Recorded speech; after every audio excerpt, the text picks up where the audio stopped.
Bapak Ibu Saudara yang terkasih di dalam Tuhan Yesus Kristus, mari di malam yang indah ini kita siapkan hati kita untuk kita sama-sama menerima lawatan Roh Kudus. Mari kita satukan hati kita berdoa, kita mengucap syukur pada Tuhan. Mari berdoa. Selamat malam Bapak yang baik. Sungguh di malam yang indah ini Tuhan kami bersyukur karena Tuhan telah menyertai kami sepanjang hari dan tiba saatnya Bapa. Malam hari ini kami rindu, kami datang kepadamu Tuhan. Biar Roh Kudus-Mu melawat setiap kami Tuhan malam hari ini. Biar Roh Kudus-Mu memenuhi setiap kami umat-Mu yang rindu akan Kau Kudus. Dan kami buka hati kami terima, kami siap untuk Roh Kudus bekerja dalam hidup kami. Biar terus menerus Tuhan hidup kami dipenuhi oleh Roh Kudus dan hidup kami boleh berkenan di hati Tuhan. Kami siap Tuhan untuk menyerahkan malam ini dalam tangan Tuhan, persembahan kami, pujian kami bagi-Mu Bapa yang baik. Terima kasih Yesus. Kami rindu kepadamu Tuhan. Bagaikan hati ini hati kami Bapa yang haus disirami oleh Roh Kudus-Mu. Ya Yesus.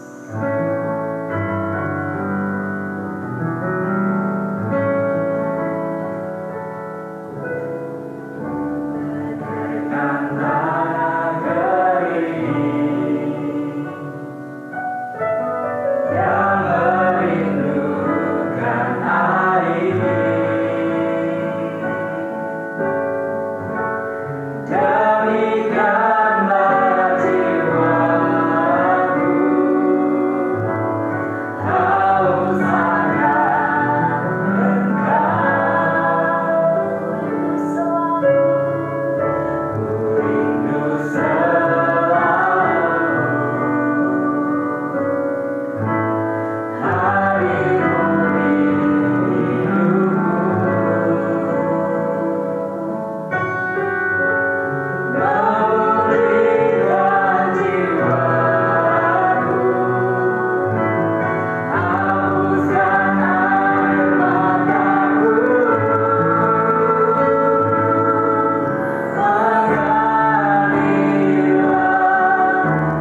Bawaku lebih lagi tinggal di dalam-Mu, nikmati hadirat-Mu, jamalah seluruh hidupku. Urapan-Mu mengubah hidupku. Satu yang ku rindu bersama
setiap hari. Urapi dari tempat yang maha tinggi, biarlah firman yang boleh kami terima, boleh menguatkan setiap iman kami dalam kami mengiring Tuhan. Terima kasih ya Bapa yang baik, di dalam nama Tuhan kami Yesus Kristus kami menyerahkan waktu ini. Haleluya. Amin.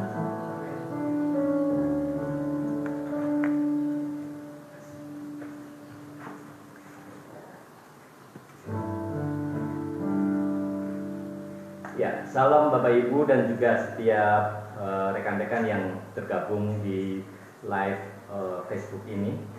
Dan kesempatan malam ini kita mau bersama-sama merenungkan bagaimana kebenaran firman Tuhan terkait dengan Pekan Pentakosta. Di hari yang kedua ini saya mau mengambil topik bahasan Roh Kudus memimpin dalam kebenaran. Nah, ketika bicara tentang bagaimana kita mendapatkan hidup yang benar, lalu bagaimana dampak dari kebenaran-kebenaran yang kita hidupi, maka nats Alkitab yang saya ambil di dalam Yohanes 16 bagian ayat keempat sampai ke-15 bicara tentang Roh yang memberi penghiburan atau pekerjaan penghibur. Ya, di ayat yang 7 bicara tentang bagaimana ketika Yesus naik ke surga dan meninggalkan Roh Kudus bagi setiap orang percaya, dan Roh Kudus itu yang akan menghiburkan kita. Nah, saya hanya ingin mengambil satu topik, satu ayat dari perikop ini, yaitu ada di ayat yang ke-13.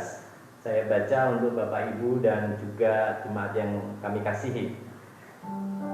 Ayat yang ke-13 dari Yohanes 16, tetapi apabila ia datang, yaitu Roh kebenaran, ia akan memimpin kamu ke dalam seluruh kebenaran, sebab ia tidak akan berkata-kata dari dirinya sendiri, tetapi segala sesuatu yang didengarnya, itulah yang akan dikatakannya, dan ia akan memberitakan kepadamu hal-hal yang akan datang. Amin. Nah, bicara tentang bagaimana Roh Kudus memimpin dalam kebenaran, maka setiap kebenaran-kebenaran yang ada di dalam diri kita menjadi hidup, itu akan membuat seseorang itu tinggal tenang. Ada satu penghiburan tersendiri ketika kita otentik di dalam kehidupan kita. Bicara tentang kebenaran dari bahasa Yunani yaitu aletheia, maka ada beberapa bagian yang ingin kita bahas. Tetapi apakah itu kebenaran? Supaya kita memahami bagaimana kehadiran Roh Kudus di Pekan Pentakosta ini juga membuat kita mendapatkan hal-hal yang baru. Sehingga kalau selama ini dalam kehidupan kita ada sesuatu yang membuat kita ya penderitaan, ya kebingungan, atau bahkan mengalami satu krisis, maka kita mau melihat bagaimana di Pekan Pentakosta membuat hidup kita menjadi menikmati. Ada kebenaran-kebenaran yang Tuhan bukakan. Ya. Nah, apa itu kebenaran? Kebenaran di dalam Efesus 4 ayat 21, karena kamu telah mendengar tentang Dia dan menerima pengajaran di dalam Dia menurut kebenaran yang nyata di dalam Yesus. Artinya pada bagian ini adalah bagaimana kita mendapatkan sebuah kebenaran hanya di dalam Yesus. Dan ketika kita menjadi murid-muridnya, berarti kita juga hidup di dalam kebenaran demi kebenaran. Lalu Matius 22 ayat yang ke-16, mereka menyuruh murid-murid mereka bersama-sama orang-orang Herodian bertanya kepadanya, "Guru, kami tahu engkau adalah seorang yang jujur dan dengan jujur mengajar jalan Allah, dan engkau tidak takut kepada siapapun juga, sebab engkau tidak mencari muka."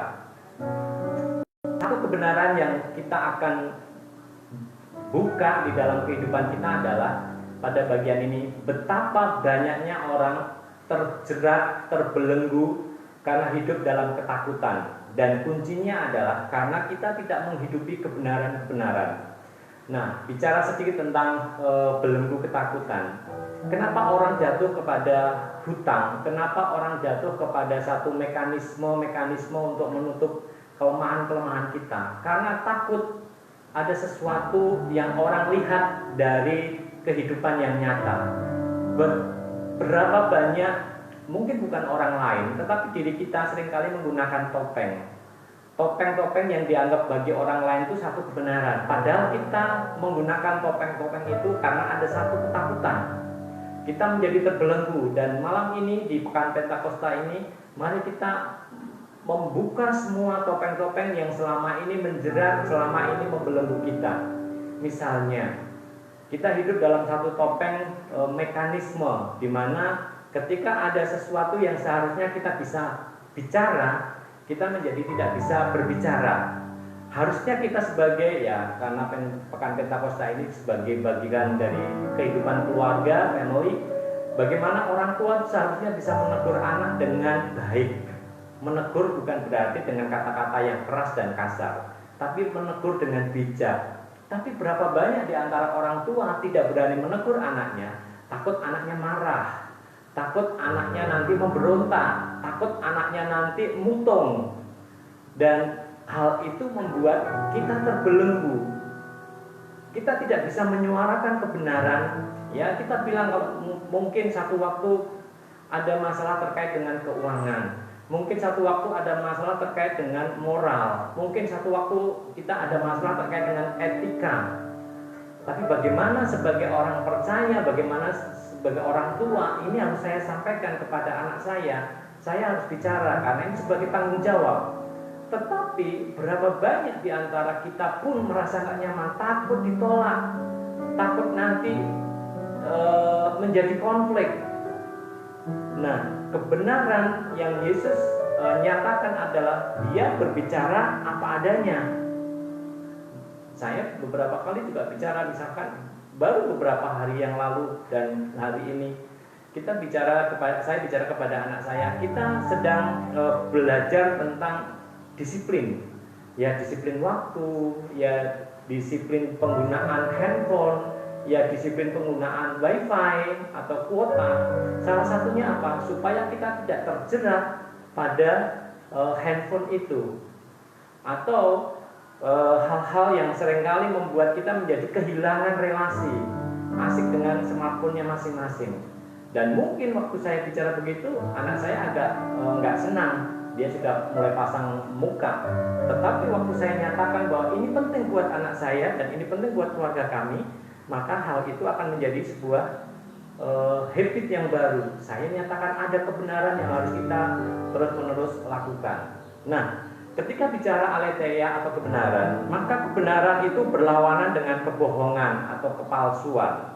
Yohanes 1 ayat 47 kata Filipus kepadanya, "Mari dan lihatlah." Yesus melihat Natanael datang kepadanya lalu berkata tentang dia, "Lihat, inilah seorang Israel sejati, tidak ada kepalsuan di dalamnya." Nah, marilah kita meneladani Yesus. Tidak ada kepalsuan di dalam dirinya. Kita hidup menjadi otentik. Kita katakan sedih kalau kita sedih.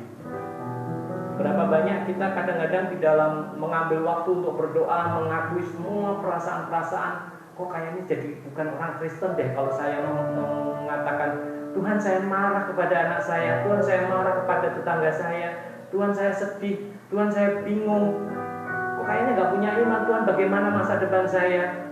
Ya, saya melihat di sini ada Mbak Yolanda, ada Mas Dian, bagaimana menyiapkan persiapan kelahiran. Mungkin ada hal-hal yang kadang-kadang juga merasa ada yang ditakuti, perasaan takut bagaimana nanti prosesnya, bagaimana nanti yang harus dilakukan, bagaimana dengan mungkin keuangan, bagaimana nanti mama atau siapa yang harus menolong, nanti tinggal di mana.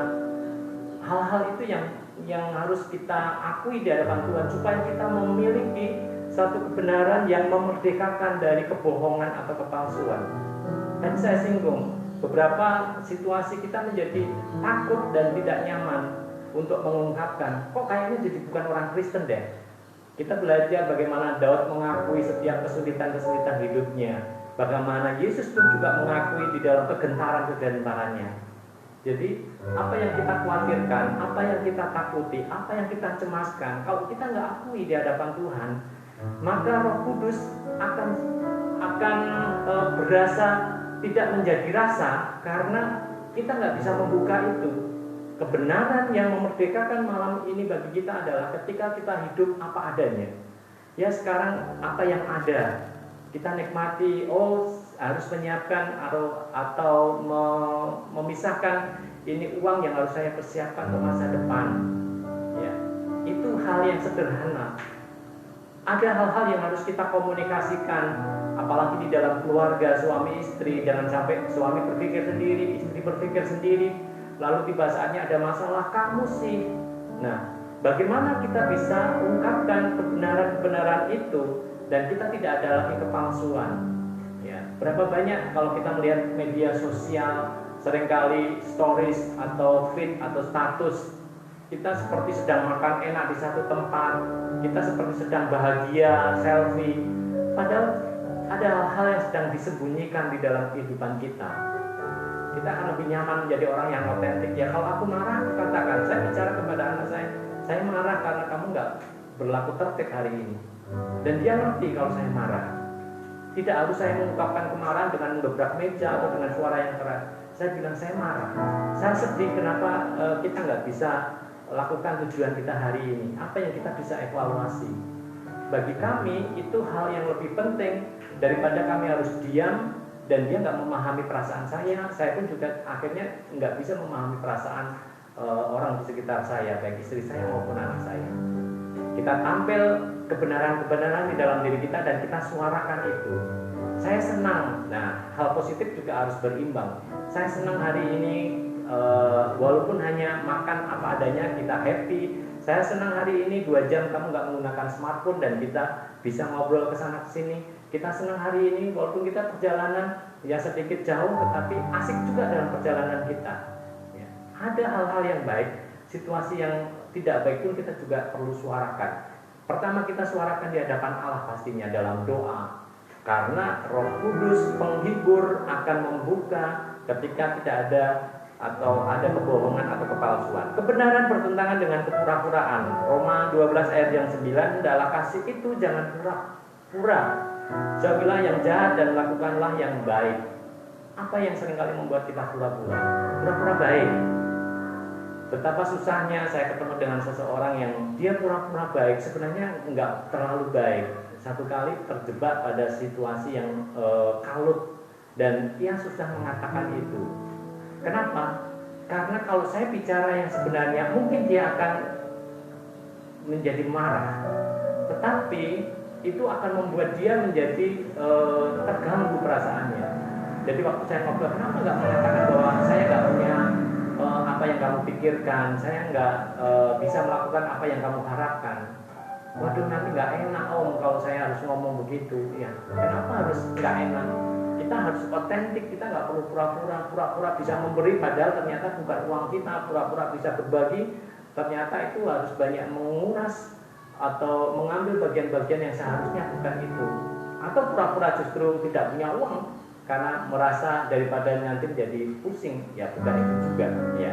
Dan yang ketiga, bagaimana kebenaran itu dicirikan oleh cinta akan kebenaran, kejujuran dan kesetiaan. Kebenaran berlawanan dengan perasaan jahat atau salah. 1 Korintus 13 ayat yang ke-6, orang-orang yang mengasihi orang lain tidak senang dengan kejahatan. Ia hanya senang dengan kebaikan.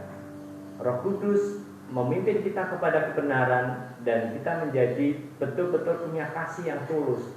Kita memiliki empati bagaimana Allah telah berempati mengasihi kita dan kita pun bisa mengasihi dengan tulus.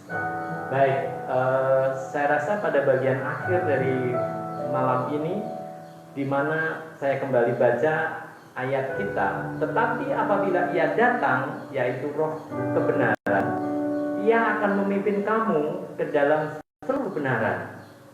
Sebab ia tidak akan berkata-kata dari dirinya sendiri, tetapi segala sesuatu yang didengarnya itulah yang akan dikatakannya, dan ia akan memberitakan kepadamu hal-hal yang akan datang. Ketika kita bisa menyatakan kebenaran dalam hati kita, perasaan kita, pikiran kita bisa melihat masa depan menjadi lebih baik. Kita bisa melihat masa depan dengan sesuatu yang terang. Artinya kalau kekhawatiran, ketakutan, kecemasan, kegelisahan itu kita serahkan di hadapan Tuhan dan minta Sang Penghibur itu betul-betul melepaskan kita. Mungkin situasi tidak berubah, tetapi hati kita memandangnya dengan cara yang lain. Oh, ada pertolongan Tuhan. Bagi saya pribadi, yang sering kami lakukan dalam konteks ini adalah, kalau saya takut, Tuhan temanilah saya dalam ketakutan saya. Tuhan temanilah saya dalam kekhawatiran saya. Saya tidak bisa melepaskan itu, tapi saya hanya bisa menyerahkan. Tuhan temanilah saya ketika sekarang saya sedang cemas. Apa yang sedang dicemaskan? Apa yang sedang digelisahkan? Dan kita minta Roh Kudus untuk menemani kita. Tuhan hadirlah dan bersama Roh Kudus temanilah saya. Bahkan tidak jemu-jemu saya bicara, Tuhan temanilah saya ketika saya harus belajar hal baru hari ini buat anak saya. Tuhan temanilah saya ketika saya harus belajar hal baru memahami istri saya. Dan itu akan menolong bagaimana Roh Kudus memimpin kita dalam kebenaran dan kita menikmati kemenangan demi kemenangan. Dan kami berharap Pekan Pentakosta mendorong kita hidup lebih otentik, menyatakan kebenaran karena Roh Kudus adalah roh kebenaran dan kebenaran itu memerdekakan kita. Amin. Tuhan memberkati. Mari kita ambil waktu, kita mau merenungkan kebenaran firman Tuhan bahwa Roh Kudus Sang Penghibur membebaskan kita, membukakan setiap kebenaran-kebenaran yang otentik dalam kehidupan kita, yang mungkin selama ini membelenggu melalui kebohongan, penipuan, kepura-puraan, yang mungkin selama ini membelenggu kita ketika kita kehilangan kesetiaan dan kejujuran. Haleluya. Terima kasih Tuhan.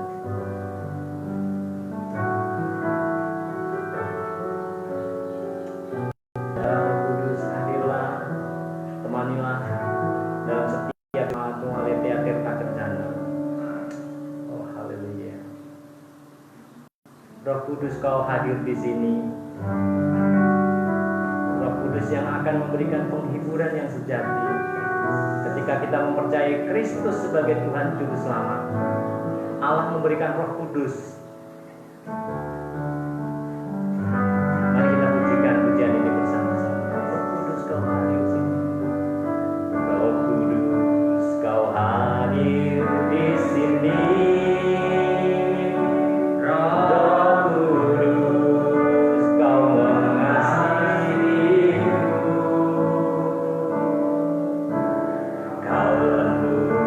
Kau manis, kaulah penghiburku.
hadir memberikan penghiburan,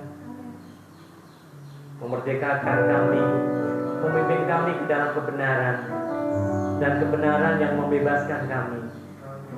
Kebenaran tentang ketakutan-ketakutan kami, kebenaran tentang kewas-wasan kami atau kecemasan kami, kebenaran tentang kekhawatiran-kekhawatiran kami yang seringkali sangat subjektif, dan kebenaran bagaimana Allah memperlihatkan masa depan kami. Ya Roh Kudus Tuhan,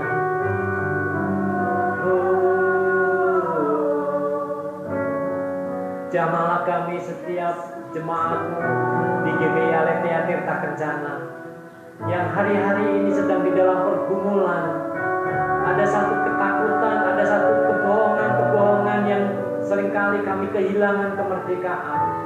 Ada kepura-puraan dan kami menutupi.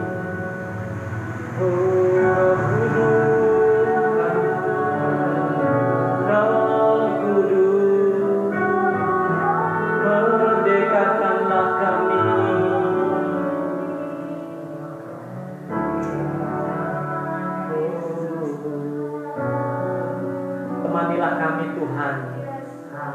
Hadirlah di dalam setiap relung hati kami. Ketika kami dikuasai oleh pikiran-pikiran kami, bagaimana kami harus berusaha, dan itu membuat kami menjadi terjebak di dalam ketakutan, kemunafikan.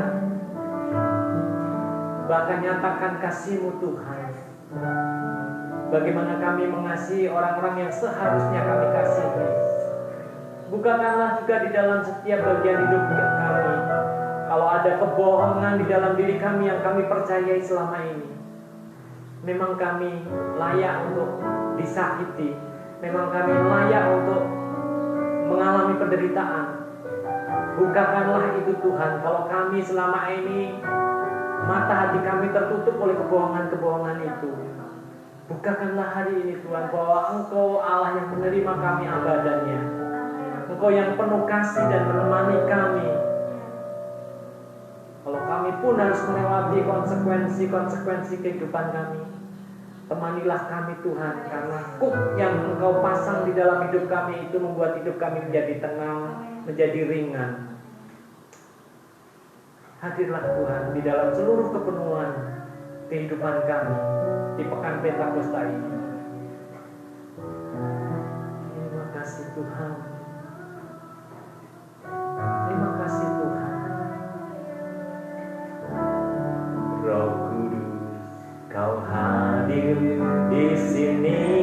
Mari Tuhan, di dalam pujian yang kami naikkan, Engkau mengingatkan kembali bahwa Engkau telah hadir di dalam hati kami, memberikan keteguhan hati bagi kami.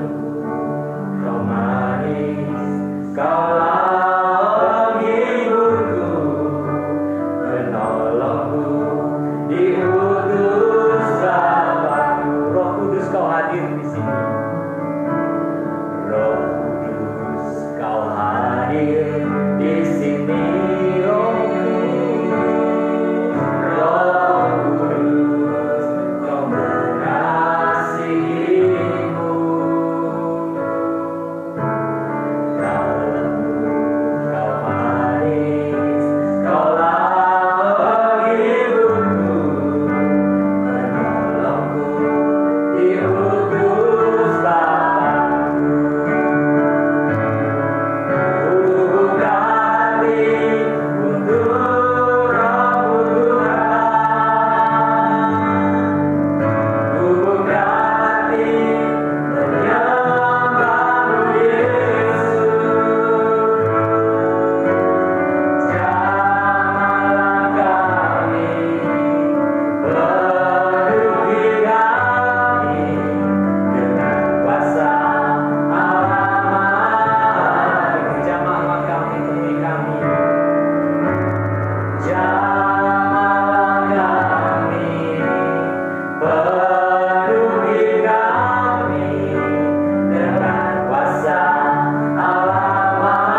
bagian ini Tuhan, jamaah dalam seluruh kehidupan kami, pikiran kami, hati kami, dan juga setiap kehendak-kehendak kami.